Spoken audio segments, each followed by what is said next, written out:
What's up, everybody? Welcome back to another episode of Paul's Best Podcast. This is the podcast where we only talk about the best. There's nothing negative here. It's positive.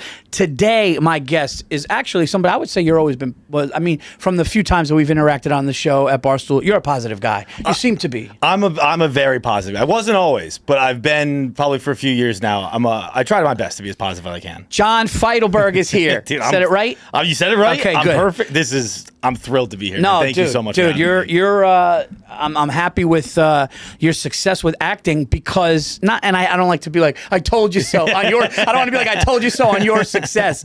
But we were just talking. You did a sketch. You guys, Barstool would do these little sketches, right? Yeah, we do. We had a show called Out of Order where we do like a weekly sketch. And we put it out like once a week, usually a topical, something like that. Yeah, and I remember watching one, and I sent you a message March of last year, and and it was right after I had done your show with KFC, and I go, dude, you're like a legit good actor, and you were like, oh, really, dude? No, doing that. But then now seeing what you're doing, you killed in Tires. You're in your own show now. Dude, talk about that for a second. So it's Les Macots. It's on YouTube.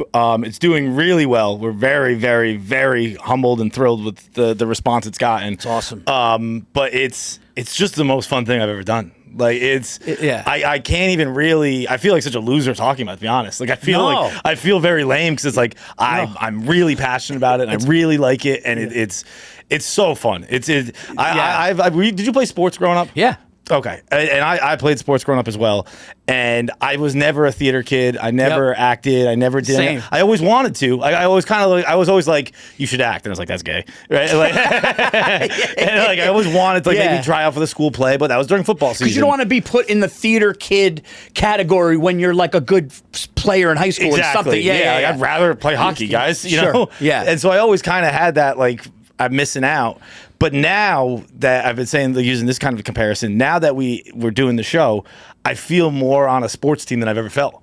Because it's so cool. Like everyone has like their own role, and every scene is like a play, and it's set up for this actor. Like I'm just gonna serve you right now. Maybe it's set up for me. Maybe it's set up for him. Maybe it's set up for the cinematographer, the dialogue, whatever. Yep. It's very fun to be able to set people up and get set up by your friends. I don't know. I really enjoy it. I gotta say, like I actually was on a podcast with Chaz Palminteri, and we were on his podcast, and I was talking about how I was scared from acting because of a class that I got that comedians were doing early in my career. So it was a class that was run. It was called.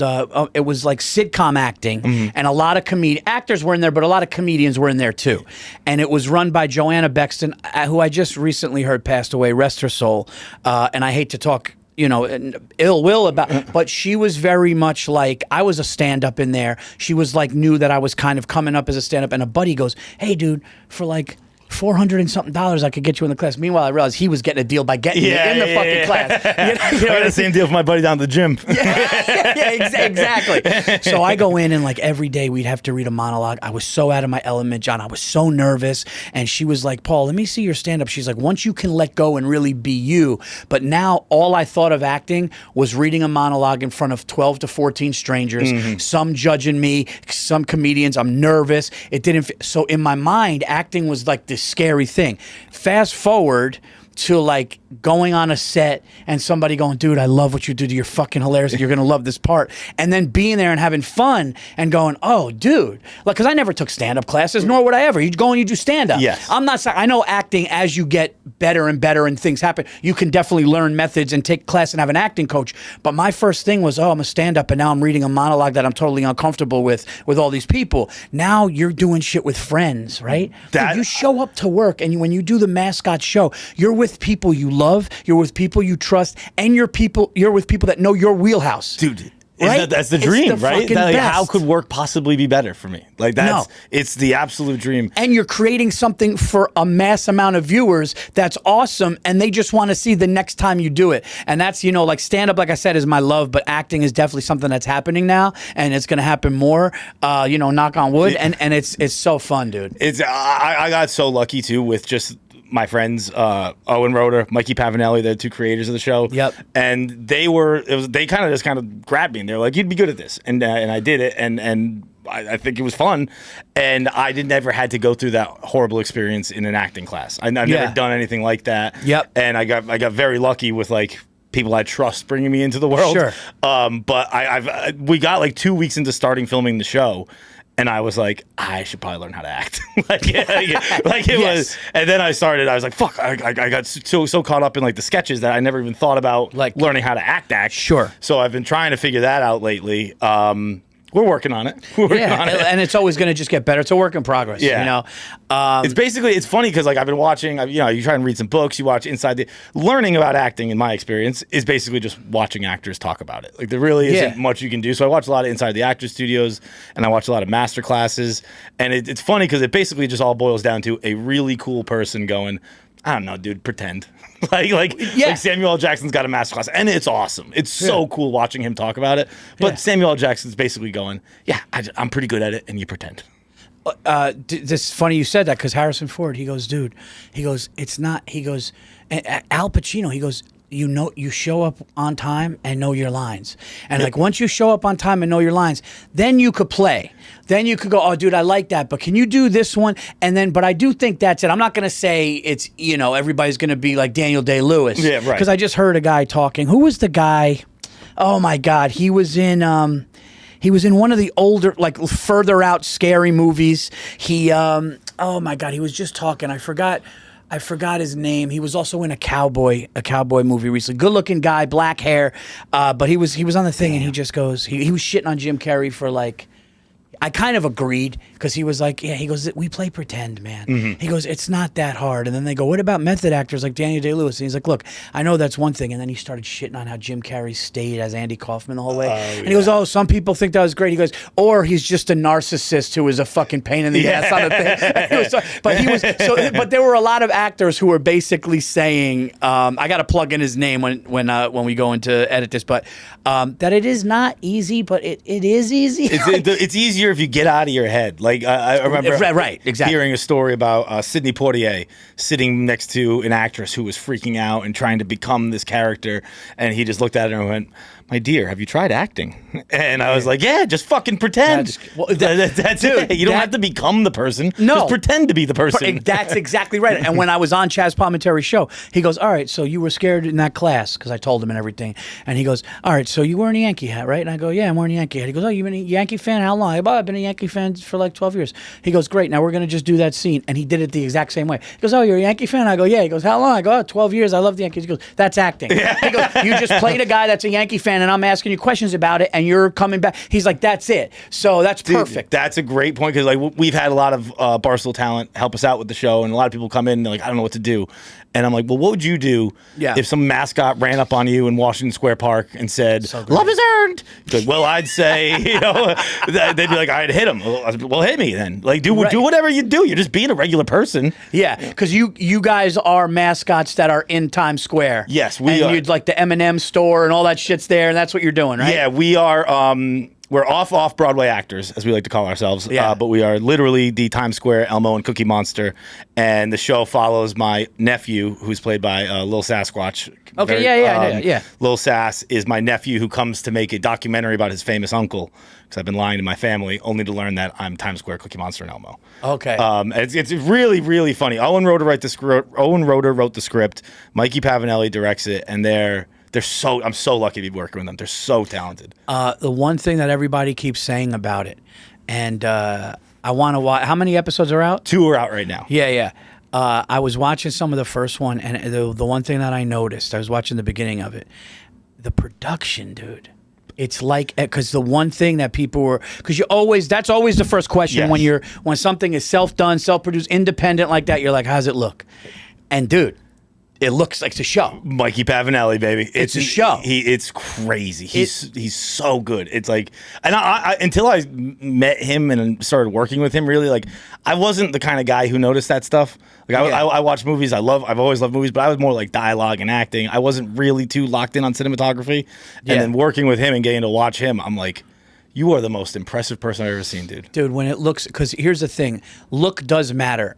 Looks do matter, like, because there have been really great ideas that when you look at it, in the mind of the viewer, they're like, I kind of wish I kind of see that this is, you know, Yep. I wish I could be more like you and just take it. But in my mind, I'm like, oh, I want to really fucking be there. And they just don't have the money for me to be there. Now I'm like you. Now I'm the same way. Now I'm like, now that, yeah. But 7 years ago, 5 years ago, whatever it was, Yeah. if I was watching a movie, cinematography wouldn't have been the first 5 things I noticed. Right. But now it absolutely is. All right, guys, before we continue with the show, I want to let you guys know where you could see me live. I will be performing November 5th at the Addison Improv, Dallas, Texas. Also, November 6th, I will be at the Houston Punchline. And we got a big announcement for Paul's Best Podcast. I will be doing the first live Paul's Best Podcast for the New York Comedy Festival, November 10th at 7 p.m. at Gotham Comedy Club with special guest, former New York Knick guard, John Starks. Tickets are available right now for that. Also, Thanksgiving Eve, you could check me out at Levity Live in West Nyack, New York on November 26th. And December 12th, I will be at the Edmond Town Hall in Newtown, Connecticut. All other dates at paulvirzi.com, and I hope to see you guys at a show. Let's get back to the podcast. Well, there's something that I wanted to say. If I'm being honest, I got to tell you this because there's an honesty about you. This is why I think you're a good actor, and I think this is why you're going to even continue to be successful in the businesses. When you would do the Barstool show with KFC Radio, Yeah.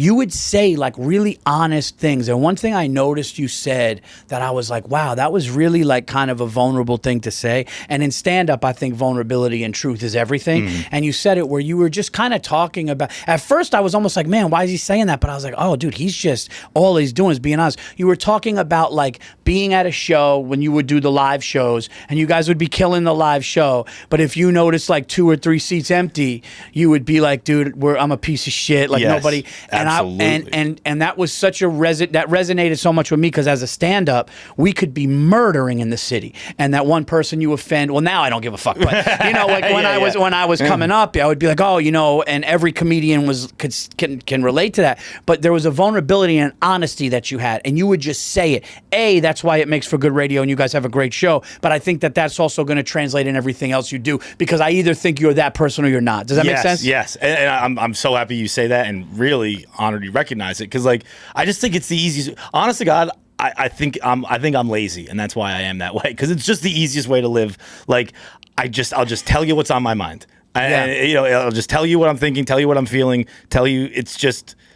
It's made my life a lot easier the more honest I am. Because you can't lose that way. Right. You kind of can't lose that way. For better or worse, just saying what it really is and how you really feel kind of wins. Yes. I try my best to not put any pressure on you about it, where it's like, hey, I'm uncomfortable. But when I and I don't ever say that, but like when I am feeling it, when it's rare, I just try and tell people. And I'm like, just so you know what you're dealing with. Yeah, here's how I'm feeling right now. Yeah. But the chair, I honestly don't remember specifically saying that to you, but I remember that moment of like I remember the 3 chairs at Gramercy Hall, and I remember pulling the brim of my hat down so I couldn't see him anymore, and that's so like weak and cowardice because then I'm ruining the show for everybody else. But I was so in my own head about it. Yeah, it affected you. No, I think it was a clip or something. I saw you say it, and when I heard you say it, I was like, wow, like it reminded me of a comic talking. You don't do stand-up. I started. I do stand-up now. Yeah. How long you been doing that? About a little over a year. Oh, okay. Yeah, I'm actually on tour with Bert this fall. Oh, nice. I'm on tour with Bert. I'm opening for Bert 4 shows. That's awesome. Yeah, that'll be my first time. Are you liking it? I'm really liking it. And I think for the same reasons. Where like you just get up there and you're honest and I haven't. I wouldn't say I'm like a great comic or anything like that. I'm more doing it hoping to make myself better at other things. You know, like how you said, like you're stand up or die. I really like acting, but I hope being a stand-up makes me better at acting. Okay. I hope doing podcasting makes me better at acting. Like that's what I'm trying to serve. But I think I've really enjoyed stand-up, and it's gone well. You know, like I haven't had a bomb yet. Like I haven't been booed off stage. Yeah. I mean, look, and listen, and all that's going to happen. You're going to get, hopefully not that, but you're going to, bomb, kill, and everything in between. Yeah. You know what I mean? I've been doing this decades now, over 25 years and traveling the country and traveling the world doing it. And all of the experiences just make you better at it. Yeah. That's what I'm hoping for. Yeah. So you almost don't want, as much as it sucks to have it the other way, you almost don't want it always to be great. No, you know what I mean. It's certainly not that. Yeah. You want to feel, but I think that vulnerability thing or the honesty thing, where you're just like, this is how I feel. That's going to bode well on stage, because when you do that on stage and you could just be your honest. That's what Louis C.K. said. He said, he goes, when you could be your honest, funny self off stage, on stage, that's when you win. Mm-hmm. So it's like when my friends are just like, if I'm on stage and I'm just going off on something, they'll be like, oh, that's Virzi would do that. He'd be doing that here. Yeah. As opposed to like having a defense mechanism up front. And when I first started, like year 1 or 2,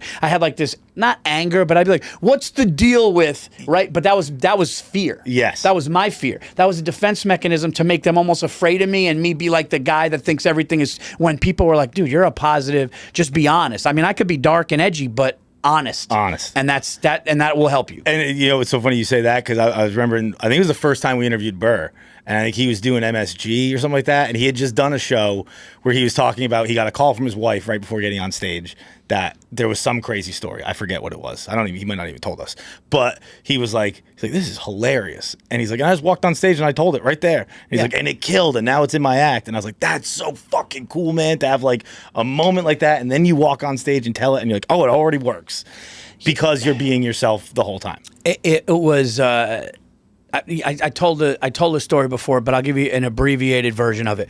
So I actually, I opened for Burr at the Garden in the round in front of like 18,000, and I had a joke that I had only done twice, and it was about my son's basketball. It actually was the closer of my Netflix special. But at this time, while I'm at the Garden, I've only done the show. I've only done the joke twice. Mm-hmm. I did it once at the Cellar, and I think I did it once at New York Comedy Club, and it murdered so hard those 2 times. But I only did it twice. And somebody was like, dude, are you going to do the basketball story at the Garden? And I'm like, dude, I did it twice, and there's going to be 18,000 people. Like, this is not a tried true bit by any stretch. But people are like, no, dude. And then Burr told me, he goes, dude, I was telling Conan O'Brien and Andy Richter the thing, and they fucking loved it. And then my other buddy, comic Chris Lamberth, we're eating, and he goes, dude, you're going to do that thing at the Garden? And I go, dude, I don't know. I go, it's 2 times. Long story short, I'm having the set of my life at Madison Square Garden. Set of my life. It was a career-changing set, really, as far as industry and things happen. Yeah. Managers and agent, publicists. It was really nuts. And I'm just looking up at the Raptors, and I see I'm in such a zone. It was like when Steph Curry is just pulling, and he's got like 47, and he hit like 11, and the place is just like that. I was just fucking doing. I'm not even joking. Like, I had it quiet when I was talking, and then bang, bang. So I'm looking up, and I see the Knicks shit up there in the Raptors. I see the Ewing, and I'm a Knicks fan, and I just go, dude, I'm killing at a level right now where I'm just gonna tell them the truth. And I go, all right, guys, I'm going to finish this with a basketball story since we're at the Garden about my son. And I knew if it didn't go well, I already had a great set. But I knew if it went well, I have the set of my lifetime. Mm-hmm. And, dude, I did it, and I set it up. And the punchline erupted Madison Square Garden the way a game-winning 3 would. No. And I left. And then when Burr was done, he called us back up, and when I stepped back up and stood up, the place went nuts. And I looked up at that, like the Knicks thing, and I was just like, dude, but it was basically just say it, be honest. I said, this is a basketball story about my son. I knew it was gravy. I knew it was, I was playing with house money. Right. But I was relaxed to just tell it. Like, it wasn't, I didn't have all the beats. That's only 2 times old, but I kind of knew how to set it up. But it was like, just tell them that you're in Madison Square Garden, you're a Knicks fan, and you're going to end your set with a basketball story. And, dude, it just came out. And sometimes that is it. Yeah. That's better than trying to, manipulate, manifest this whole thing and try to just say it. And there's also, like, that you saying all that reminds me exactly of the first time before the first time I did stand up. I reached out to DeStefano, and I was like, "Do you have any advice? Yeah, like, any tips?" And he's like, I was asking, should I run my set on people first? And he was like, "Look, you can do what you want." Yeah. He's like, "But I think it's best and most honest when you're just telling it." Yeah. And he's like, so don't like sit Kevin down and give him your bit. Like, just go up and try it. Yeah. And I thought that had so much more naturalness to it, and it made him much more honest. Whereas, like, it's not material, right? It's a story I'm telling you. Yeah, and if, like, you move in with your girl, right? And you're living in the East Side, wherever you live with your girl, and you have it, and all of a sudden something just you're going to be able to recognize. It may take longer because you're so new, but now when something happens, I can recognize. Oh fuck, this is going on stage tonight, dude. I know exactly what you're talking. So you'll get into something, and you're going to be like, dude, I'm just going to go. And the fact that you already know that and see that is huge, because you could be like, dude, did she really say that to me? Well, I'm just going to go on stage and say it. You're ahead of the game of other comedians by so much by just doing that instead of just being scared and having the script, which we all did, which I did, you know? Yeah, but like that same thing. I think it's a weird thing working at Barstool where like, because you get so much of so many different like iterations of the industry. Like you do podcasting and you do TikToks and you do ad reads and you got social people running up to you and like and I just found that all that to be like almost Miyagi like. Yeah. Where like you're like, oh, I have this skill. I didn't even realize I had this skill. It's just I'm used to it from being in an office with Dave Portnoy. Like, you know what I mean? Yeah. And dude, what's so beautiful about Barstool is like it's such a powerhouse. It's going to morph into probably making movies, and it's going to morph into a production, because it's just like there's so many talented people there, and it's so nuts to see something that there was probably like 5 of them, right, when they started. What? Barstool. Oh, there were 5 of us, yeah. That's what I mean. Yeah. And then now, so there's 5 of you. Yeah. And like now you're making TV shows. Right. Because and it's gonna, and like the confidence, because it's, listen, it takes a talent to talk fucking sports for 5. Like that's why these ex-players, we were talking about, shout out to Willie Colon who's been on the show, but like, it's not easy, even as to sit in front of a fucking microphone and talk sports. Yeah. And like educatedly, like smart, like. It's almost impossible, particularly like, in the setup they have, in the format they have, where there's like 8 people and you just got to get your word in when you get it. Yeah. It's a really, really tough thing to do. Yeah. All right. So you know the show pretty much. This is the show where we talk about the best of whatever. And I think a great thing with you is, since you're acting, you love acting. You're in on this show on YouTube, which is crushing it. The Macots show.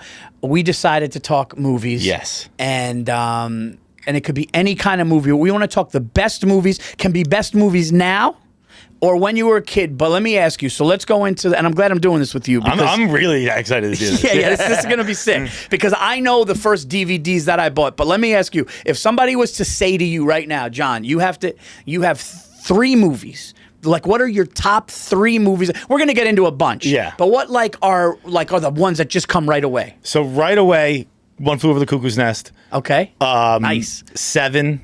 Ooh, 7. Spotlight. I love Spotlight. Spotlight, yes. Spotlight is like, I don't know. I think that's like the greatest movie ever made. I got to watch it again because it was once. Dude, I have this weird, sick thing with Michael Keaton. Yeah. Like I'm obsessed with him. Like, oh yeah. Like not, obviously not really, but like for some, I never realized it, that when I go to sleep, I put on Michael Keaton. I don't know why. Really? I have no, like, my favorite like bedtime movies and stuff is Spotlight, Worth. They're also, by the way, never saw Worth. These are horribly depressing movies. I never saw Worth. Worth is Michael Keaton plays the lawyer who is in charge of the 9/11 fund. So he had to decide what everyone's life was worth. It's a horribly depressing, but like really interesting and at times inspiring movie, but it's a very sad subject, obviously. What year was Spotlight too? Spotlight, I want to guess like 2013? Okay. Something like that. Okay. And then Dope Sick is my other bedtime movie, which is a Michael Keaton TV show about the opioid epidemic. Yeah. I don't know why I watch these things. So you're just into Michael Keaton. I think there's something about the guy that just calms me. I don't know. What was the other one with Michael Keaton? Birdman, which I don't care for because it's not depressing enough, I guess. I don't know. So you kind of like the darker side. I don't always, but with Keaton for some reason. Keaton is your Pittsburgh guy, by the way. Is he? Yeah. I didn't know that. Yeah. Michael Keaton is a Pittsburgh guy. We were talking about how funny his character was in The Other Guys. Oh my God, dude. When he's just reciting TLC and doesn't get that it's TLC. Oh my God. When he goes, we got a serial rapist on the east side, and he goes, wait, that's my other job? Because he was working at like fucking Bed Bath & Beyond. Yeah. Michael Keaton's a monster, dude. He goes, don't worry about that. Well, actually, yeah, worry about that. The one thing that Denzel said, fun fact about 7, was Denzel Washington was like, he's like, I turned it down. Denzel Washington was going to be Brad Pitt. Oh, he's gonna be Pitt. Yeah, it was well, that makes a lot more sense, obviously, at the time. He was going to be Pitt. No way. And for some reason, and he was like, actually, he told Jamie Foxx that on the show, on the pod or whatever. Jamie Foxx like, "Do you have any regrets?" And he's like, "No." And then he's like, "The 7." He goes, "I could have been in 7 because I think when 7 came out, it hit so hard. Yeah. I mean, nobody was expecting that. Spacey played such a. It was the acting of. It was insane. Dude, I still think about that scene when they get the guy in Times Square who they killed for lust. Oh, yeah. Who they made like fuck the hooker with like the knife on his dick. Oh my Dude. God. Oh, dude. and the gluttony, that guy just sitting in the chair because he just kept overfeeding him. Oh my God. Dude, I mean, it's all the. You know what I love too is the. I don't know if you ever watched Scrubs, but Dr. Cox comes in as a SWAT team guy. Remember when the guy? One of my wife's favorite shows. Oh, Scrubs is my wife would watch. And you know, doctors say it's the most realistic. Really? Doctors say all of these shows that you see that have to do with medical and hospitals, they say the most realistic one is because they're joke. Listen, they have to. Like, yes, it could be heartfelt and somebody's dying, but like they're in the cafeteria fucking around. Yeah. They have inside jokes with each other. That probably, and they were like, that's more realistic, and that's crazy. Scrubs was unbelievable. Yeah. I probably failed out of college because of Scrubs. I think all I did was watch Scrubs. I just watched Scrubs 17 hours a day, didn't go to class. Oh, that's awesome. But if your wife likes that, The Pit is one of my favorite news shows. I love that show. Oh, yeah? It's not as funny as Scrubs, but it's a hospital drama. Oh, it's kind of like ER, like on HBO. It's really good. All right, I'll tell her. She'll definitely, because she always likes shit like that. She falls asleep to shit. My wife is like a Harry Potter nut. Me too. Every night, Really? there's All one right. that we fall asleep to. No kidding. So like, I'll come in if I'm downstairs working, and my wife goes to bed. She's one of those. My wife is down by 10. Really? I'll walk in at like 12, 1, and there's Chamber your of favorite? Secrets. So what's Harry Potter? What's your favorite Harry Potter? Yeah. Yeah, I think it was the Sirius Black. It was the not Chamber of Secrets. Goblet of Fire? No, the other one. No, the one with Azkaban? Yes. Yeah, Prisoner of Azkaban. Prisoner of That's Azkaban. the one. That's where Gary Oldman's character was. Yeah.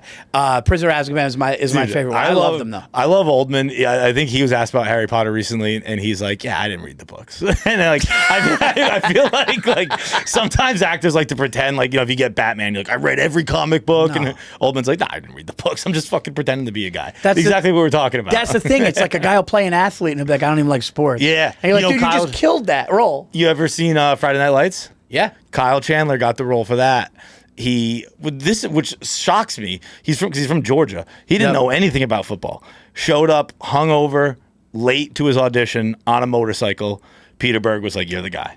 Oh, and that was it. That's and then great. He says he bought Bill Belichick's book, and it's still the only thing he knows about football. He just read the Bill Belichick's football book, and that's all Coach Taylor knows. Oh, that's awesome. So I got to tell you, the first movie. Now, I got to be honest, the older I get, I even like The Godfathers 1 and 2 more because I can just watch it for 6 hours straight. And like, that's the other thing. Mob guys say that's kind of really, it's as much as fast paced and crazy Goodfellas was, which is great. Godfather 1, there's very like a lot more calmness and business to it. Goodfellas has like that incredible ability to be both an art piece and popcorn, whereas Godfather, I think, is more art piece than anything. Yeah, like, yes. And a lot of people like Goodfellas, but Goodfellas is kind of like a Ferrari, and Godfather is just like a big Cadillac. Yeah. That's just, and both are like have their, but when you watch it, you're like, dude, that is sick. But The Godfather, the dialogue, that's the thing. Like Francis Ford Coppola, like when you watch it again, if you watch it again, it's so like ahead of its time, the things that they said about like family and loyalty and all that stuff. And really it is about family. Yeah. Oh yeah. Like when one of my favorite shows ever, dude, I could talk about this for fucking, I mean, I got to go to the stand in like an hour. I'll be like 2 hours. I'll be like, dude, I could do this because I saw The Offer. You see The Offer? No, I have on Paramount Plus, right? It was one of my favorite. Yeah, and it's basically the making and how hard it was for them to make it, and how the mob went to Al Ruddy, who Al Ruddy was the guy that put together. It's played by Miles Teller. Yeah. Yep. But like they were like, the real mob sits down and goes, "You're not gonna make this and fucking disrespect the American." And he's like, "You know what? We're not gonna do that, Joe." And Joe Colombo and Al Ruddy became friends. And he goes, "We're gonna make it about family. We're never gonna say the word mafia." We're gonna make this about family and loyalty, and like all of a sudden he like befriended him, and then Sinatra saw Mario Puzo out in real life at a restaurant, and I guess because they like made it seem like he got his break through the mob, they had a big fight in a restaurant in New York City. Yeah, dude, and like that's what the offer showed. The offer also showed. Which actually I don't even want to give it away because you got, dude, it's incredible. Sure. Yeah. It's incredible. But like Godfather 1 and 2 for me, like if I'm homesick with the flu and I'm doing nothing for 2 days, if I watch like 1 and 2 in a row, I just actually can't believe the dialogue was written that good that long ago. Yeah. And I know like 70s is not that, but just the fact that like today it's perfect still. Do you know what I mean? When it's not outdated. Like you're just like, oh my God, that's perfectly relevant now. When was that written, or when was that made?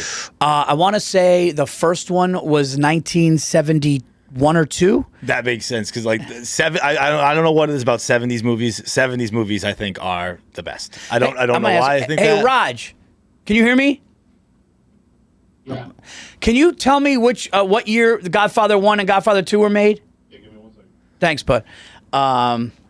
Yeah, I think it's like early 70s, but like... But the dialogue is so good. And the transformation of Michael Corleone, of Pacino being this quiet, come back from the military, educated guy, to then like being like, no, you got to kill him because that's the only way that we're gonna win. And then being like, and then all of a sudden he just becomes ruthless, where he just kills his enemies. And like you're just, and you watch it from the beginning, you're going, dude, this is like unbelievable that they were able to do this in 3 hours, to like make him this quiet little to the mob guy that nobody wanted to fuck with. Yeah, it's insane. That was a movie. Gotcha. Godfather 1 came out in 1972. Yep. And Godfather 2 came out in 74. Wow. Yeah. So like we're talking, but before 1975, 2 of I think the best movies ever made. But you were saying something. Sorry. Well, I was just saying that I'm a very late comer to The Godfather. Okay. Because I grew up in Boston. I grew up in the Boston area. I grew up in Massachusetts. Yep. And I don't know. It was just Irish versus Italian. That was how it went. So it was like, fuck Italians. Yeah, I totally get it. And then it was just one of those things that got so much hype that you're like, it can't be that good. It can't be that good. And I first moved to New York probably like 7-8 years ago, and I'm dating a girl from Jersey, and I meet her parents for the first time. We're out to dinner, and she tells her parents, she's like, okay, Mom, Dad, there is one thing I tell you about John that you're not going to like it, but I know dinner's gone great, so I assume I'll bring it up now. And her mom doesn't skip a beat. She slams both her cutlery down on the table. She goes, he hasn't seen The Godfather. And I was like, you nailed it. That's what she was going to say. She goes, get the check. We're going home. We went home, watched Godfather 1 and Godfather 2 that night. And I was like, oh, dude. You guys are right. These things are fucking awesome. Yeah, like as soon as your girl said that, she's like, all right, he's either a Democrat, Republican.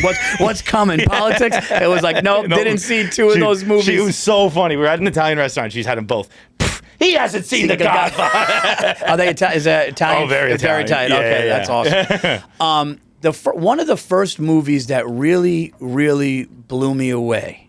And the weirdest thing was I was walking in the, you know, like how Chris Rock had that bit. He goes, each neighborhood has the old mall and the new mall. Yeah. Like there's always the shitty mall that like you used to go to, and then there's new mall. I was walking in this really dingy mall. It was like 93. It was early 90s, mid 90s, and there were like people going, "Hey, come here. We have this. We're doing this thing. We're showing people a trailer to a movie. Would this be something that you would watch?" It was almost like a focus group type. Yeah, it was almost like a focus group, but like in this mall. And me and my friend, I'm like, sure, I'll watch it. And I watched the trailer and I go, wow, that seems pretty good. And you know, I don't know if it was 95, 96 or whatever. And then it was, and then I ended up being one of my first DVDs that I ever bought was Usual Suspects. Oh, no way. And yeah, Usual Suspects. And so the 3 DVDs that I bought were Usual Suspects. I'm talking like when DVDs just dropped. Mm-hmm. I went to Walmart and I was It was Usual Suspects, Heat. Great one. Dude, Heat is still one of my Val Kilmer in Heat. Dude, that maybe my favorite joke. Rest his soul. In Macots, which is never said. Yeah, it's just something we did on set. Is we have the man cave, and it's I have 3 Michael Mann posters in my bedroom, and it's Michael Mann. Was it Miami Vice? Heat, Collateral, Miami Vice. Yeah, dude, how good was Collateral? Oh God, dude, how good? The only time Cruz ever played the villain. amazing. Played it as far as I know, right? Played it amazing. You know what was such a good scene in that movie was when Jamie Foxx is like watching him and he feels like, oh, maybe these thugs are gonna get him and help. Yeah. And guy walks up and he just turns the gun on, boom, boom, boom, boom, and then you just see Jamie Foxx just so defeated because he's like, "Fuck, I got to deal with this guy now." Because he wanted an out. He wanted an out. The Michael Mann movies are great, but my first DVDs were Usual Suspects, Heat, and True Romance. Which True Romance was, I believe, Quentin Tarantino's first screenplay. That's with Dennis Hopper. It's with Christian Slater. It's Christian Slater. Dude, True Romance is, I believe, it was not directed by Tarantino. It was his thing. Screenplay. So basically what it is Christian Slater, Patricia Arquette, the dad is Dennis Hopper, young Michael Rappaport, and one of Brad Pitt's a roommate on the couch just smoking weed. Really? And that's it. And I haven't seen this They get money. They get a bunch of money. And the villain, the top villain, is Christopher Walken. And it's the scene where Dennis Hopper says, "Oh, you're Sicilian," and he says, "You're the N-word." Then he goes, "You're part N-word," and dude, it is so. That's when Tarantino started the pen flowing. That's what Tarantino was like. I'm gonna fucking start really fucking. Yeah, it was like the pre. But like those movies, like were just like holy shit. And then let's talk about the one that's out now. I just saw Weapons, right? You see it or not? I've seen it. Oh, yeah, I've seen it twice. You saw it twice? Yes. Okay. I heard I have to see it twice because I heard you get more. I thought incredibly original and very, very good. You? Yes, I was so nervous because you texted me about this and you're like, I want to talk weapons, and usually when someone says that, they want to shit on it, they want to have the different opinion. So I was like, oh no, I thought it was fucking fantastic. Virzi's gonna hate it. I thought it was fantastic. I thought it was unbelievable. It blew me away. I was like, it's everything you could possibly want in a movie. It's so funny, dude. I don't understand. There can't be hate for it if you like originality, horror.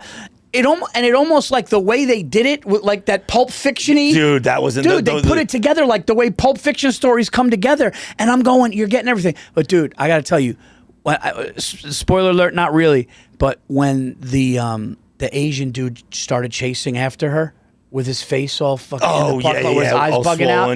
Dude, that was like, I was sitting in there. I take my I don't make me, I'm not a bad parent. I take my 13-year-old Sophia but she watches everything. Mm-hmm. Like her and her girlfriends, they watch Smile 1, Smile 2. She watches Squid Game. She watches people get murdered, and she's super smart kid. She watches more than I watch. Yeah, she's just like, okay, this is like makeup, and that's great kill, and it's a great kill. She's totally into it. Dude, I'm watching it with her, and when that dude started chasing after her, and me and her, I was just like, this is nuts, man. Dude. It was nuts, and what it was and how it came about, like the reason for it was amazing. I had questions that I'm going to ask you off camera because I have questions about certain things that people saw. Okay, I'm curious what they are. But the last time that I saw an original movie where I walked out of the theater going, dude, that was original. They don't do this enough. Was Get Out. Get Out.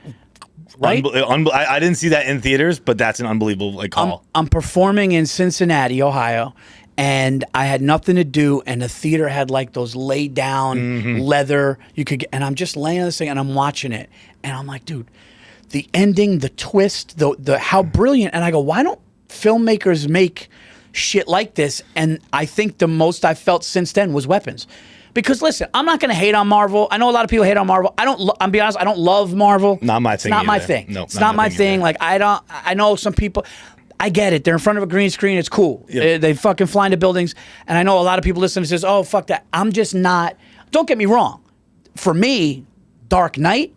Unbelievable. Dark Knight was almost like a great movie where the main character happened to be a superhero. Yeah. Does that make sense? That's what you get when you give like an IP like that to Christopher Nolan, right? Like you give it to a director who does that kind of who does original shit, right? And gets the IP. I see and understand and respect people. Don't come at me. They can come at me.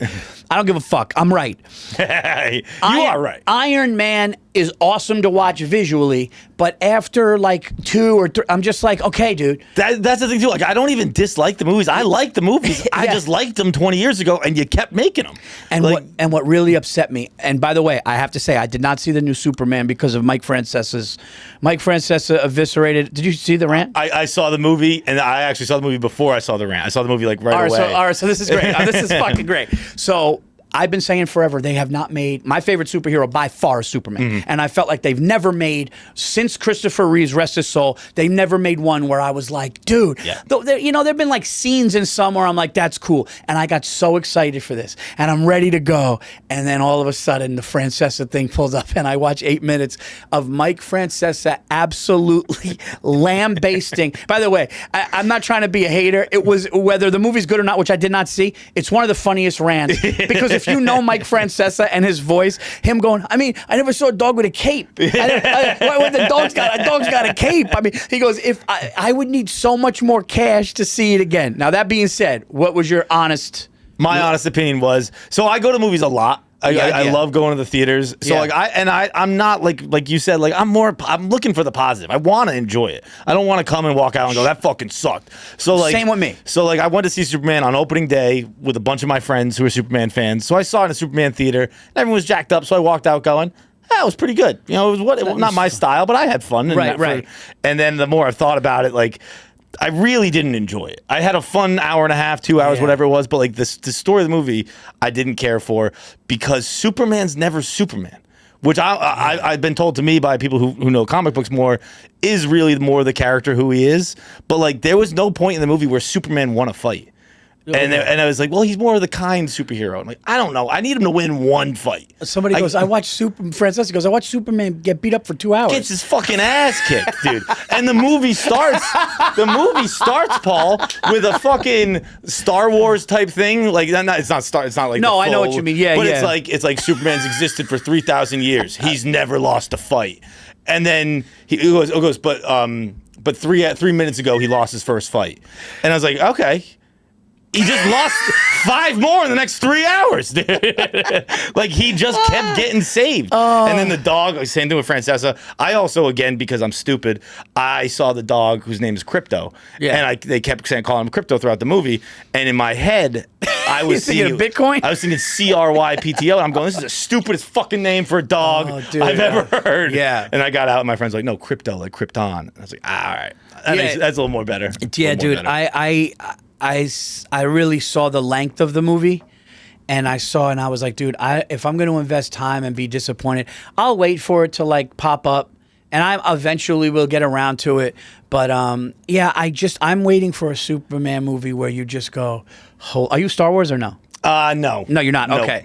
The one that came back the first time that J.J. Abrams did, I thought was very good. The Force Awakens. I liked Rogue One, which I hear is the best Star Wars for non-Star Wars people. Rogue One was, I thought, fantastic. Yeah, I like that. But like, I liked the one where like Kylo Ren was the son of Han Solo and that, and I thought that was cool, and I thought that it came back because you don't have to reinvent the wheel. You could still be original and not reinvent everything. Yes. Right? You could keep a formula, but have it be like, oh, they never did it that way. To make the people go, and I get it, but like, I don't want to see I want to see Superman fucking be a bad motherfucker. That was exactly One time. my thing. Like, I said to my friends, where I was like, you know that meme people use of LeBron when he's on the Heat, and it's like him looking down and it was like Game 6 against the Celtics when he went fucking nuts. And it was like that moment where he's like, it's time to go be LeBron James. Yeah. Superman never had that moment in the movie. And I'm like, and you have to have that. You have to have it. You have to be like, okay, like, I totally get that you have to break him down so we have something to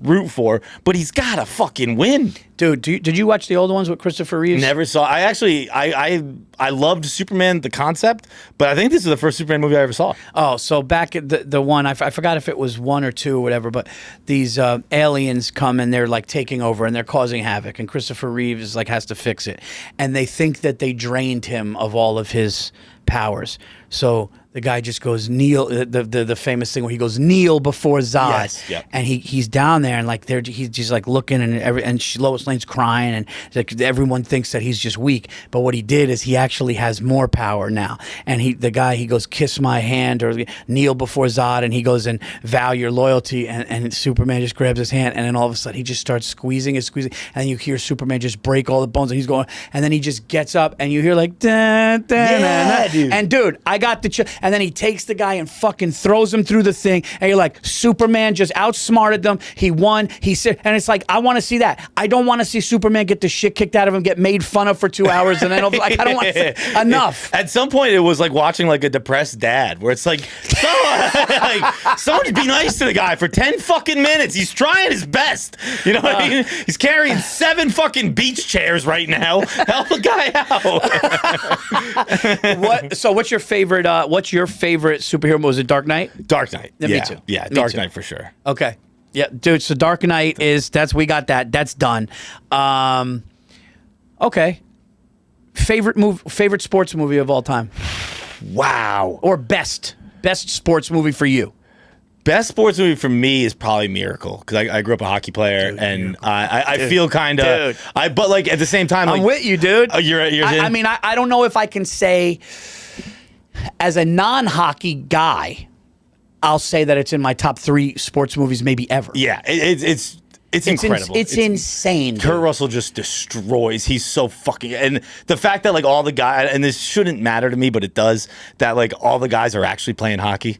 That like it was part of Yes. getting the role was you had to be able to play hockey on your own.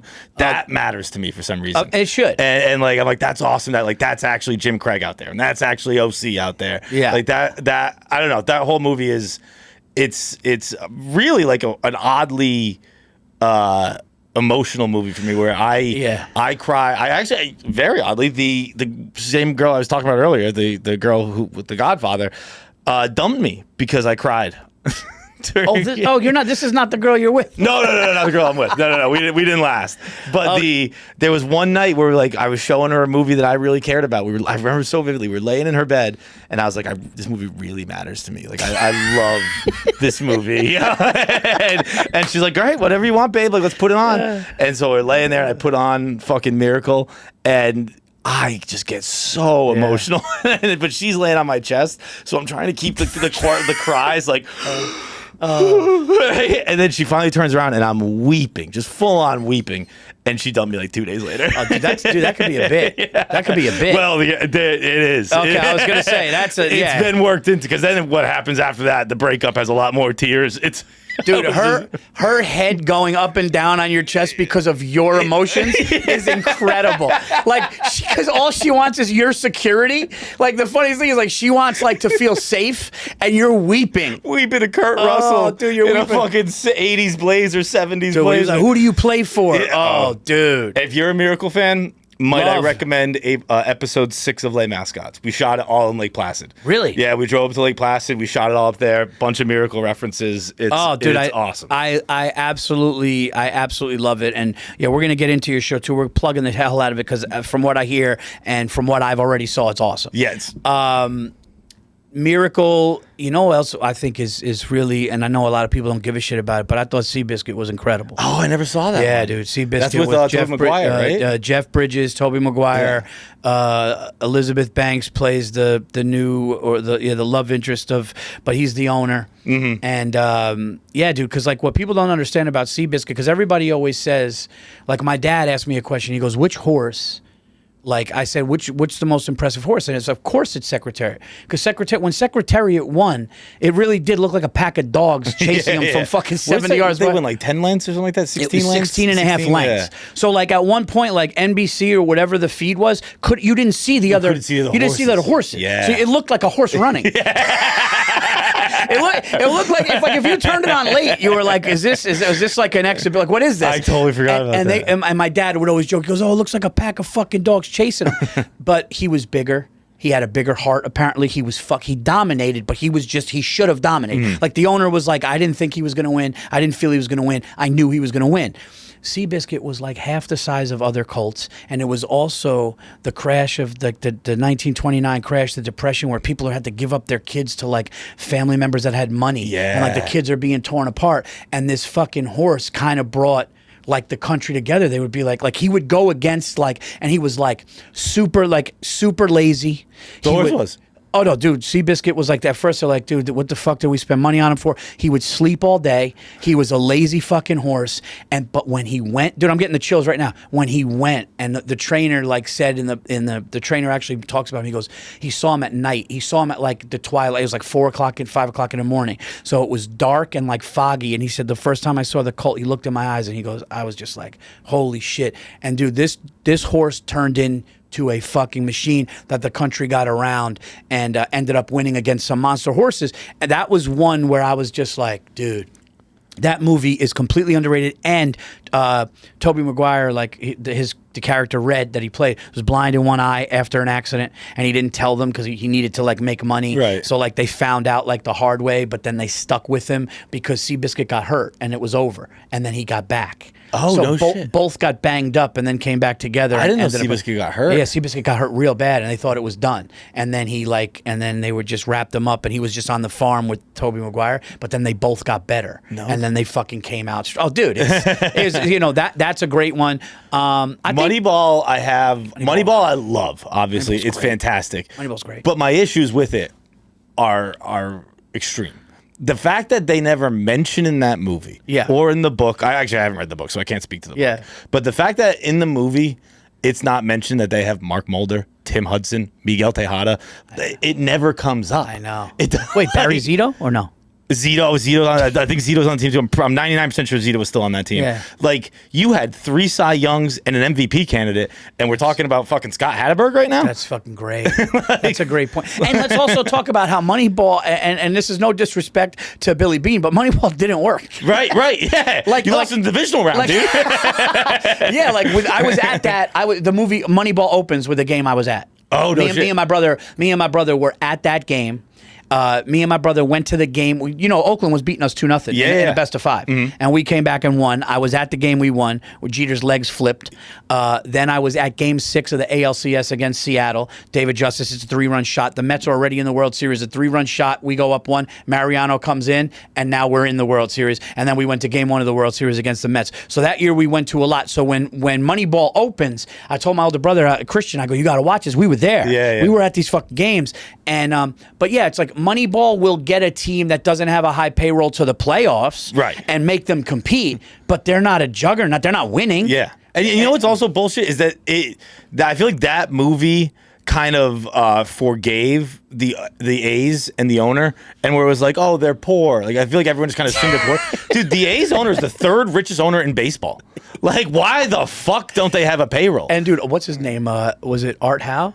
Yes, He was like, dude, that's all bullshit. dude, when he's Philip talking Seymour Hoffman, rest his soul, but like he played Art Howe, who like acted like was a pro, and like it was like, dude, none of that happened. He's complete. Like, the coach is being completely reasonable. He's like, I'm gonna keep starting the AL Rookie of the Year, and Billy Bean's like, no, I'll trade him. Like, dude, he's the Rookie of the Year. Why the fuck would he not be playing? All right, fuck Moneyball. Moneyball's off the list. I love the movie. No, but like, the acting is great and the movie is great, but it really like the formula didn't work. Yeah, the story is not right. like the scene was going to Hatterberg's house and being like, can you play first? Right. And it was like, you did have Miguel Tejada, like you had amazing players. You had insane talent. Eric Chavez. Chavez on, yeah, Eric Chavez, Tejada, Mulder, Zito. None of those guys are brought up in the movie.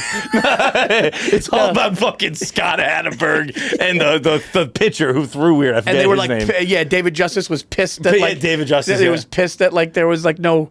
Wait, was David Justice? Oh, David Justice came later, but he was like pissed about there was no like soda. Yeah, He's like, oh, the big clubs. I was like, they have money. They have money. Good performance by Hill, Jonah Hill, and Brad Pitt. Great movie, but yeah, it's not factual. See, that does hurt when I find out a great movie is like off or like factually just not true. I'm like, oh, dude. I'm the same way because I think a lot of people go into movies being like, it's a movie, it's not real. Whereas I go into a movie and I'm like, this is fucking real. Everything's about to happen is real. 100%, and that's why when I'm in, when I see based on true events, I'm in. Yeah, I'm in because now I'm watching almost like a piece of history. Mm-hmm. When it's just some crazy thing. And I think that's what makes movies like Get Out and Weapons even better, because you put that aside and you're like, this is so brilliant, I'm in this. I'm happy you brought that up because I meant to say something earlier when you mentioned Get Out. To give a little credibility to Weapons, when Jordan Peele's production company didn't get didn't win the bid for the script. I heard. Fired his manager. I heard. Yeah. He fired people because it was that good. Because he's like, he knew. That is also odd to me. Like, if you're going to fire your manager, why didn't you just get it? I know. You know what I mean? Like, if you wanted it that bad, why didn't you say whatever it takes? But doesn't that also tell you this, which I find really interesting, John? Doesn't it? Don't you find it interesting that like those original scripts and screenplays are so far and few between and rare with originality that like people that really want to make pieces like that are like fighting for them because everything is kind of either redone or this and that. That's why like I'll watch like an indie movie now. Like I'll like go through like Netflix or Prime or one of these things and I'll just watch an indie movie because I'll just read and I'll like look at the reviews. And I'm like, dude, that should have got more like attention. Dude, I'm so happy to be talking to you, Paul. Yeah, it's great. That's my thing too, because people like to say like they don't make good movies anymore. They do. You have to look for them, which sucks. But if you, like, I'll tell you some good ones. Like there are a lot of good movies in the theaters and going right to streaming every day. Yeah, there are like original things being made. It's just what's being marketed to us. That's right. Is the Iron Mans and the stuff like that. And the days of like the Tom Cruise, like Tom Cruise is kind of the last of. There's not like huge movies now. That like the kid who played Elvis. What's his name? Austin Butler. Yeah, no, like, I'm sorry. Yeah, Austin Butler. No, Austin Butler, yeah. There's definitely going to be people like that pop up, but I think the days of like Stallone and Schwarzenegger, people like they try to put names in, but like just go with a good movie and good actors because there's so much streaming now. You're not getting everybody. Right. You know what I mean? You're not getting everybody in these big. So I just watch, throw a guy, I know that guy from that, but if it's a good movie, dude. Dude, the Ballad of Wallace Island is one of my favorite movies of this year. It's just like a fun, lighthearted, like it's Ballad of Wallace Island? Yeah, it's a delight to watch. It's funny, it's sweet, it's like an hour and a half. That's one of my favorite movies of the year. I highly recommend that. It's perfect. If you guys are listening, do that. What about 28 Years Later? Did you see that? I did not see that one. No, but I do. Did you see the first two? I didn't see those either. Okay. But I oddly like zombies, and for some reason, 28 Days Later for a long time was one of those movies like Old Boy where it wasn't streaming and it wasn't for sale. So like you just couldn't watch it. I hate that. And I think 28 Days Later recently got licensed to streaming, but I think it was a pretty recent situation. All right, we're gonna go. You know what? We're gonna go a little longer if you're okay with that. I'm here, baby. Okay, Roger, is that cool? Because this is sick. Yeah, no, we're good. Okay, cool. Okay, does it sound as good as it feels? I'm enjoying it. This is a fun one. Okay. So we both say Dark Knight for superhero movies, which I agree. Yeah. Miracle, I have as somebody who's not, because this is a thing. It's not. I never like hate on hockey. When you grow up here versus growing up in New England, it's completely different. Completely different. We grew and in the times of like, first of all, the Rangers won in '94. I was a Ranger fan then. Yeah. The Knicks are everything here. Yeah. I mean, the Knicks are everything here. Yankees too, but what people don't realize is, and I know I can tell you this as a New Yorker, this is a bigger basketball town than it is a baseball town. The Yankees are most successful, most championships. I get that, but watch the streets when the Knicks are in the finals. Hopefully next year. Knock on wood. These people go fucking. You saw it a little bit this year. Dude, I saw it 2 years ago. Yeah. I was walking home. I lived down there, and I was walking down 7th Ave, and I was just like. Next thing I knew, I was in the middle of chaos. Oh, dude. And I was like, what the fuck just happened? It's like, they won a game against the Hawks. Oh, dude, we'll win one game in the first series and go bring on Boston, who just won the championship, and we're not even going to be with Boston for 3 series. Like, we have like 9 games to win before we would even sniff playing Boston. But no, that's Knicks fans. But and there's not really. I'm trying to think of a basketball. Trying to think of a basketball movie. There's not really a basketball movie. Like when I think of sports movies, I do think of Miracle. What always does pop in my head is Remember the Titans? Yeah. Because I thought Denzel's performance in that was like nuts. He could even over the football. I like when he's like, I don't want them to go 1 more yard. Yeah. That was nuts. But you know what's such a bummer? And I wonder if this ever happens to you.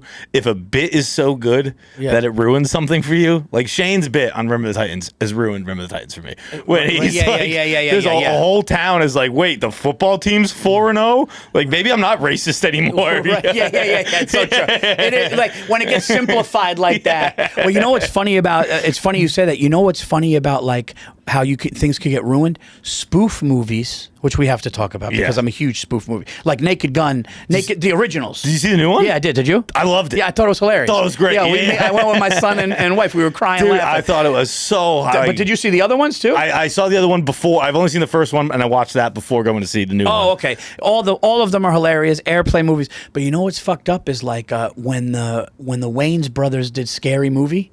Now those real scary movies I can't take seriously. Can't see them at all. Because like with Scream, like when they spoofed it and like she was like, "Are you okay?" and like everything fell out of his pocket. It was like the knife, the gloves, the radio, and the mask. And she's like, "Who do you think did it?" It was like, and like now I can't watch a real. Sometimes a spoof is so fucking funny. Yep. It's like what you said, like the bit that Shane has with the remember Titans. It's like when you watch the movie now, certain things like that, you're just like, "Fuck." Oh, I'm like, wait, did this really fix racism? That's hysterical. Did you see Major League?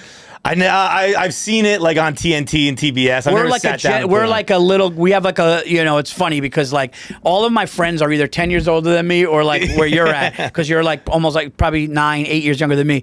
I'm trying to think of other sports movies. Rudy's a great one. I was a Slapshot guy. I was all hockey. I was Slapshot. Youngblood. You ever see Youngblood?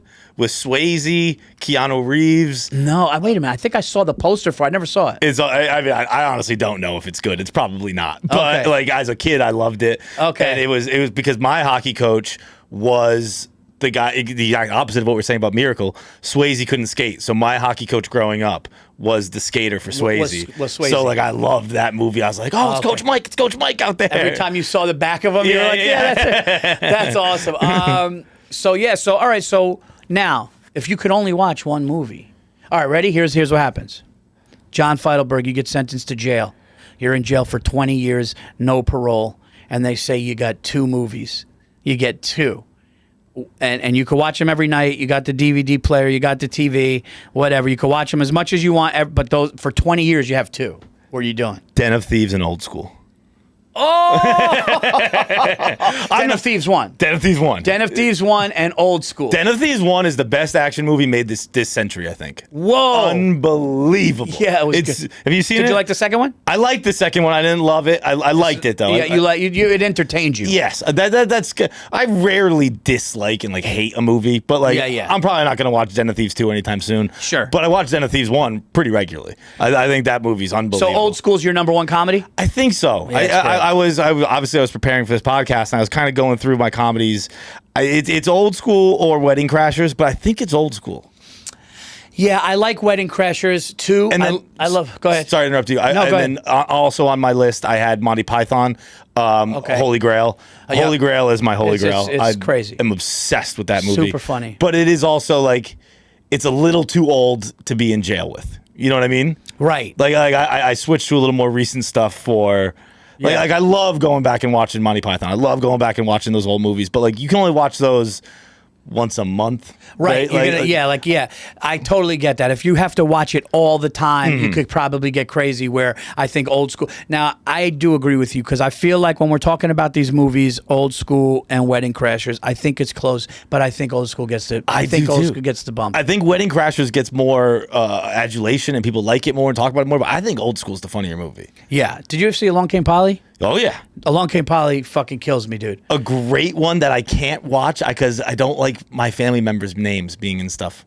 Oh. It's my mom's name, and Polly is my mom's name, and my dad's an insurance agent. So I was always like, this is a little too similar for me. And Something About Mary was a great one. Something About Mary is a great one. Something About Mary is a great one. I'm also kidding. Like I love Along Came Polly. No, but I know what there's you mean. always There's that like a one thing. hurdle There's to put it on. Yeah. No, dude, me and you were very similar with Yeah. movies. A little thing can take me out of it, and a little thing can make me go, like you said, I'm never gonna walk out pissed. Right. Like pissed, I would have to. I mean, I'm trying to think of the last movie I walked out on. I don't think I've walked out on. Oh, dude, there's a Tarantino movie I don't like. Which one? Are you a Tarantino fan? I'm a big Tarantino fan, but I'm not like he's a genius and does no wrong. well, let me say I love Tarantino movies, Yes. but there was one that but I also think I might have been too young and I was expecting more, but it was Jackie Brown. Okay, that's one I've never seen, and I keep telling myself like every week, like you gotta And watch it. people said you got to watch it again because it followed Pulp Fiction. Now you got to understand, Pulp Fiction. I'm young, but I was like, whoa!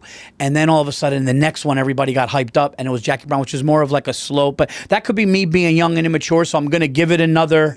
I'm going to give it another. But since we're doing Paul's best and we're talking best movies, what would you say Tarantino's best one is? Bastards. I love dude, Bastards, dude. Bastards is one I'll watch like once a month. Dude, Christopher Waltz and Bastards, like eating that cake, eating that dessert was such an incredible piece of acting. Yeah. It brought me there. It was nuts. And dude. I think he's said about that he had like 10 pieces of pie that day because he just kept taking these huge bites. And the way he bit it and went, and meanwhile, he's this evil, visceral evil. And the way he's trying to be like, the way he's talking, that was great. Pitt was great in that. There are like 5 to 7 scenes just off the top of my head right now in Inglourious Bastards where I'm like, that's a perfect scene. Like obviously the opening. I think the one in the bar when they're in Germany is unbelievable. Yep. Fucking killing the introduction of the Bear Jew. Can't beat that. Was that Eli Roth? Eli Roth, yeah. He comes out as the Bear Jew with the bat. It's Teddy fucking ball game. On Lansdowne Street. Dude, he made a movie about Nazi hunters. It's incredible. Yeah, it's great. It's incredible. And then to have them all in a like that's original. Yeah. Like to have them all in a movie theater and then oh right, yeah. Right, that was the plot of the movie is to get them to this premiere and have them in there and burn it down. And then they say like Hitler's coming. That really is great. You know what's funny? That I swear to God on my children, I'm going through movies the other night and I came across it. This is 2 nights ago. And I go, should I watch it? And I looked and it was like 1 a.m. And I'm like, dude, I can't. And then I'm like, should I just watch a couple of kills? Should I watch the first scene? But Inglourious Bastards is great. I don't know if that would be my favorite. You know what? I'll tell you a movie that I thought that he did, which was underrated, was the Hateful Eight. Dude, man, we were on the same wavelength. Dude, wasn't today. it good? It was unbelievable, and I exactly what you did with Black Bastards, I did with Hateful Eight like 2 nights ago. Yeah. Same time, like I'm one like midnight, 12:30 is usually my cutoff for a new movie. So I was like, it's 1 o'clock. Particularly for Hateful Eight, which is like 3 hours, and I skipped it, but I want to see that again. I've only seen Hateful Eight like twice, and I loved it, but I do. It deserves a rewatch. Django, you like or no? Loved Django. Love Django, dude. You want to hear the craziest story I've ever had? With Django. Yeah, dude. I'm on a flight. We're going to this is the Vegas Super Bowl 2 years ago, maybe. It's a Barstool event, so we're all flying out there. In front of me is sitting a producer of mine, not of mine, but a producer I know at the company, and he falls asleep immediately on the flight to Vegas. Wakes up with like an hour to go. He's sitting next to a black guy. Starts Django Unchained. We landed the plane. I was like, dude, who starts Django when you knew you had an hour left? Like, all you're doing is watching the bad parts. Like, you don't even get to see Jamie Foxx have any like vengeance or anything. Like, it's just Kerry Washington getting trapped. Dude, this is how much on the same wavelength we are during this podcast. I was literally just going to tell you, I saw it in a theater with a black comic. And I'm just like, and I remember he was like, I liked it, but you can't have it both ways. And I was just like, and I had nothing. I was just like, I can't say shit. Whatever you gotta say. I'm just like, because I mean, dude, like, I think that's what really made Leonardo DiCaprio hesitant. Yeah. And like he had to like really, and they were like, dude, you just gotta, and he's like, dude, I'm saying this a lot. I'm saying it like visceral and like really like in a hateful way. And and Tarantino's like, dude, you gotta, like, it's a movie. I think Jamie Foxx said that, right? Jamie Foxx was like, we had to sit him down and be Jamie Foxx had to like really kind of encourage him to go, like, you're okay. And what about what he said to Jamie? What he said to Jamie Foxx? He called Jamie Foxx. Oh, dude, Jamie Foxx does an impression of Tarantino. Perfect. Shitting on him about the movie. He goes, can I talk to you for a second and a thing? And he goes, yeah, what the fuck are you doing? And he said, what? And he goes, what the fuck? He goes, you're playing cool? He goes, you're a fucking slave. Play a fucking slave. You're playing cool, because he said like he would like go in kind of a little more cool. Yeah. And like he said, Tarantino just called him in a room and was like, what the fuck are you doing? Like, that's not what, and like really snapped him out of it and said, you'll do that later, but like you're a fucking slave. Okay, I was gonna say, I remember like that Django doing that. Like it made it to the final cut. I think early. Yeah. I think early on. That makes sense. Like, because I think it had to be like a Michael Corleone progression. Yeah. Right. But he said that. But that's got to be tough too when you're like, in the times that we're in, and there's racial, tension, and people, you got to worry about what you got to say, and then you're in a and you're acting with a colleague and you got to say the worst shit you could possibly say in real life to them pretending. That's got to be a little nerve-wracking. I can't imagine so. like you hear about, what was that? I said scream it. You're like, all right. Yeah, but then Leo was like, fine, I'll slice my hand open, I'll rub it on Kerry's face. Yeah. I'm sorry, you were saying. I know, I forget what I was going to say. I think it was just about Will Smith's new, I don't think anyone watched, but his new slave movie on Apple TV, which was like Emancipation or something like that. And he had kind of the opposite end where he was playing a slave and someone spit on him and he was pissed about that. That in real, like he was playing a slave that I think was in a cage and one of the extras spit on him into the cage. And from what I heard, it did not. But Will Smith did not care for that. Which I can fucking imagine. Right, but can we just be honest? Will Smith's having a bad few years. But he's also, I also got to give him like kind of credit where he's just like, I don't care. I'm still doing stuff. Like, you know what I mean? Like if I slapped someone on stage at the Oscars, I'd probably come out of the spotlight a little bit, focus on myself. Like Will Smith's like, I don't think he's even addressed it. Yeah, no, I don't think so. No, he did one time. He one time he was like, it was a bad night. It was fucking horrible, and like I think he just addressed it once, and then now I think he's trying to like get in the good graces of like the hip hop community. Yeah, and that didn't work so well. And it's just like if I think something like that, I think maybe, dude, you got the money. Why don't you just go on a yacht for 2 years, and just fucking go, and then you know what, get a good script and be like, let's try to have a fucking comeback monster. And then go to the Oscars with that. And then fucking make that acceptance speech. Like that would be my mentality, not all right, let's rap tomorrow. I think I got a good verse. Yeah. Can we rent the Tower of London? I'd like to do a TikTok. So I think we covered pretty much. So old school is your favorite movie? Favorite comedy, I think. Yeah. Favorite comedy. Yeah. Okay, and then the Keaton other one is your I think I'm gonna give Spotlight my favorite. Spotlight favorite. And I'm so fluid with my like what my favorite is, but Spotlight's always one of the top three. Spotlight's unbelievable. All right. It's also interesting that you can kind of just like set up like you can see the how the towers fall from like Jesus was killed to Mark Ruffalo gets an Oscar. Everything had to work together. Mark Ruffalo. Trivia question for you we talked about the movie today. What movie was Mark Ruffalo in that we talked about today? Well, the Marvels don't count. No, Marvels don't count. A young Mark Ruffalo before anybody knew him. I'm not going to know. He was the cop in Collateral. Oh, I had no idea. Yeah, I think he was the cop in Collateral. I believe you. I've only seen Collateral like twice, so it's not one of my like hard ones. Holy shit, Roger, I want to make sure I'm right. Roger, can you just check if Mark Ruffalo was in Collateral? I think that was when he had his hair slicked back. Let me look it up. 1 second. Thanks. Yeah, he had his hair slicked back, and he was like kind of on the trail. I think that's if it's not that, it was around that. No, I think it's that. I'm almost positive, and I think that he got killed. He got shot and he got killed towards the end of it, Mark Ruffalo.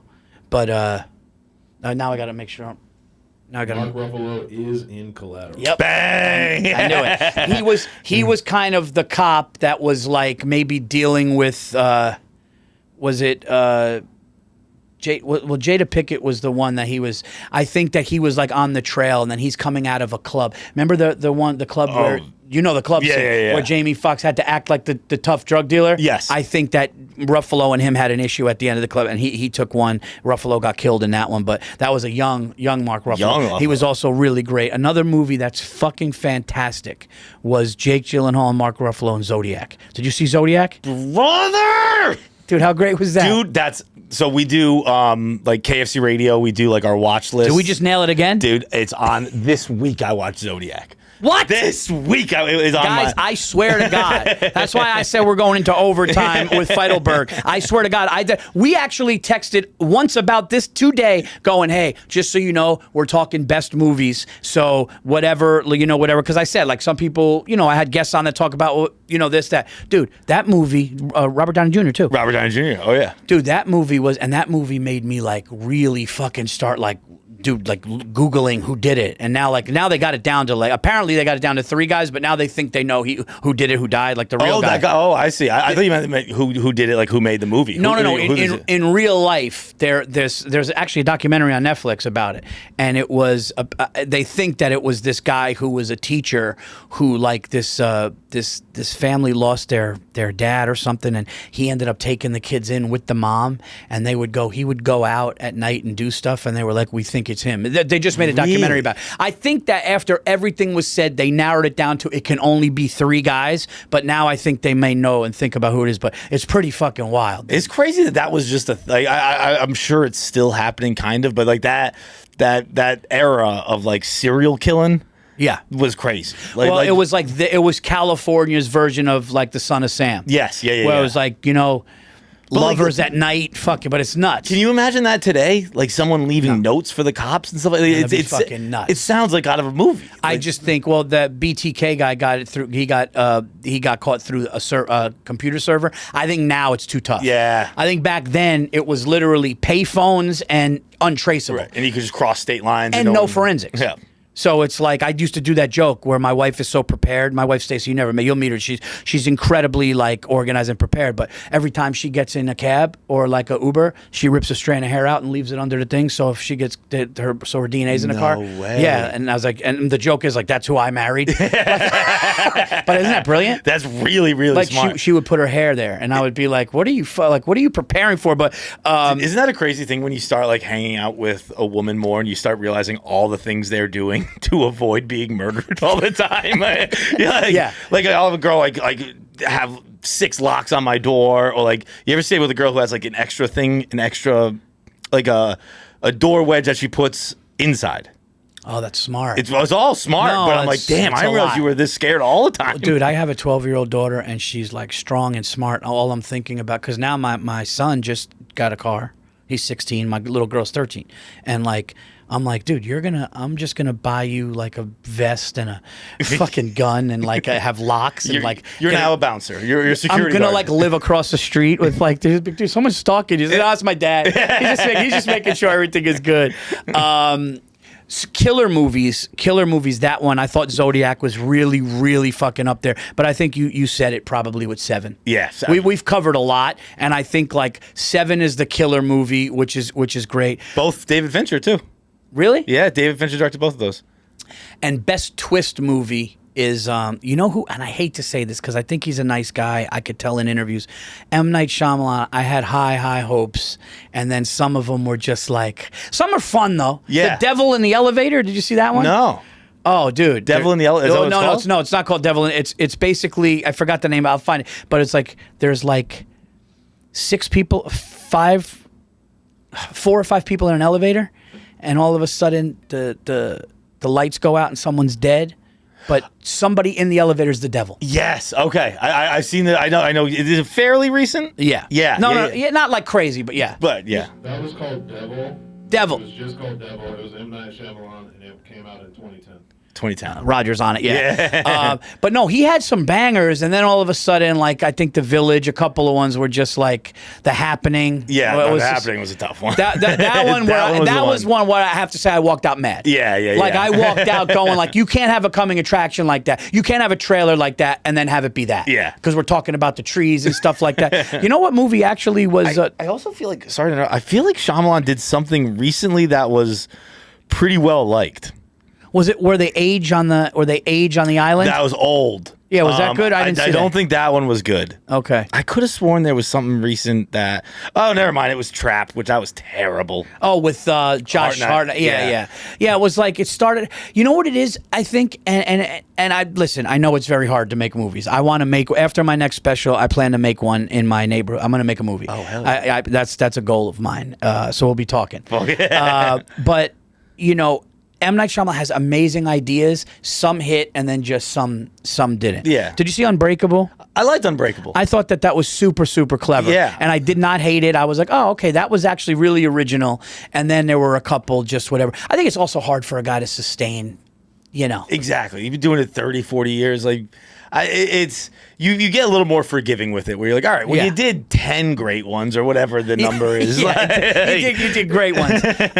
John Feitelberg, dude, thank you so much. We could sit here for we're going to do a part 2. Like, we're doing something next year. I would love to. Thank you. And hopefully maybe do some work together on screen. That would be awesome.